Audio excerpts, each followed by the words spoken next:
পিরোজপুর সদর উপজেলার কলাখালী গ্রামের সরদার এগ্রো ফার্মে কুরবানি ঈদকে ঘিরে প্রস্তুত করা হয়েছে ব্যতিক্রমী এক বিশাল গরু, যার নাম বীর বাহাদুর। স্থানীয়ভাবে এটি আলোচনার কেন্দ্রবিন্দুতে রয়েছে। সোহেল সর্দারের দাবি এটি পিরোজপুর জেলার সবচেয়ে বড় গরু। 25 মণ ওজনের এই গরুর দাম হাঁকা হয়েছে 9 লাখ টাকা। 3 বছর আগে ঢাকার একটি হাট থেকে শখের বশে গরুটি কিনে এনে প্রাকৃতিকভাবে লালন পালন করেছেন তিনি।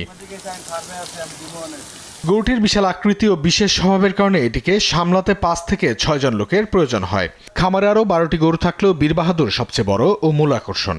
আমার ফার্মে 12টা গরু আছে, এর ভিতরে এই বীর বাহাদুর হয়েছে সবচেয়ে বড়। ও আর নাম রাখছি বীর বাহাদুর কারণ আর চাল চরণ স্বভাব চরিত্র একটু বীর বাহাদুরের মতো। বীর বাহাদুরের দৈনন্দিন খাদ্য তালিকার মধ্যে রয়েছে খড়, ভুসি, ভুট্টা ও কাঁচা ঘাস। গরুটির মালিক সোহেল সর্দার জানান, বীর বাহাদুরকে সন্তানের মতো ভালোবাসা ও যত্নে লালন পালন করা হয়েছে।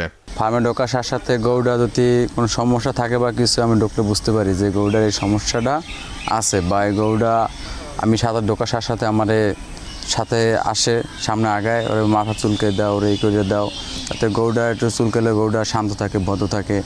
আর গোসল হয় 2-3 বার, দুপুরে সকালে একবার এবং দুপুরে একবার, রাত্রে একবার।